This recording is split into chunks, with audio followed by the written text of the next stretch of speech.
श्याम बाबा की मूर्ति के ठीक नीचे एक गुप्त कक्ष है। कहा जाता है कि वहाँ बर्बरीक के तीनों दिव्य बाण रखे हुए हैं। यह कक्ष तब तक नहीं खुलेगा जब तक कलयुग में धर्म का सर्वनाश नहीं हो जाता। जब कलयुग के अंत में पाप अपने चरम पर पहुँचेगा तब यह कक्ष खुलेगा और श्याम बाबा अपने दिव्य बाणों के साथ धर्म की स्थापना करेंगे।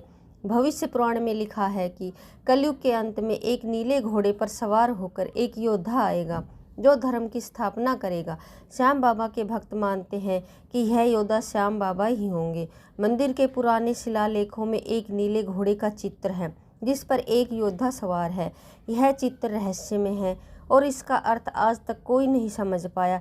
श्याम बाबा के 11 नाम हैं और यह संख्या भी रहस्यमय है। इन 11 नामों में छुपी हुई है कलयुग की संपूर्ण गाथा।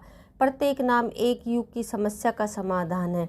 जब कोई भक्त पूरी श्रद्धा के साथ इन 11 नामों का जाप करता है तो उसकी सभी समस्याएं हल हो जाती है। लेकिन यह तभी संभव है जब भक्त का हृदय पूर्णतः शुद्ध हो। श्याम बाबा से जुड़ी कुछ संख्याएं विशेष है। मंदिर में 108 सीढ़ियां हैं। श्याम कुंड का व्यास 51 फीट है। मुख्य गुंबद की ऊंचाई 108 फीट है। यह संख्याएं केवल संयोग नहीं है। हिंदू धर्म में इन संख्याओं का विशेष महत्व है। 108 ब्रह्मांड की संपूर्णता का प्रतीक है और 51 शक्तिपीठों की संख्या है। ज्योतिषियों के अनुसार श्याम बाबा का मंदिर एक विशेष ज्योतिषीय स्थान पर बना है। यहाँ 5 ग्रहों की शक्तियाँ केंद्रित होती है। फाल्गुन मास की एकादशी के दिन यहाँ विशेष ऊर्जा होती है। इस दिन श्याम बाबा की शक्ति चरम पर होती है।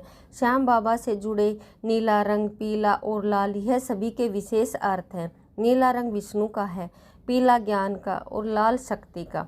भक्त जब इन रंगों के कपड़े पहनकर आते हैं तो उनका श्याम बाबा के साथ विशेष तालमेल बनता है। शास्त्रों के अनुसार जब कलयुग अपने अंतिम चरण में पहुंचेगा तब धर्म लगभग समाप्त हो जाएगा। उस समय श्याम बाबा पूर्ण रूप से प्रकट होंगे।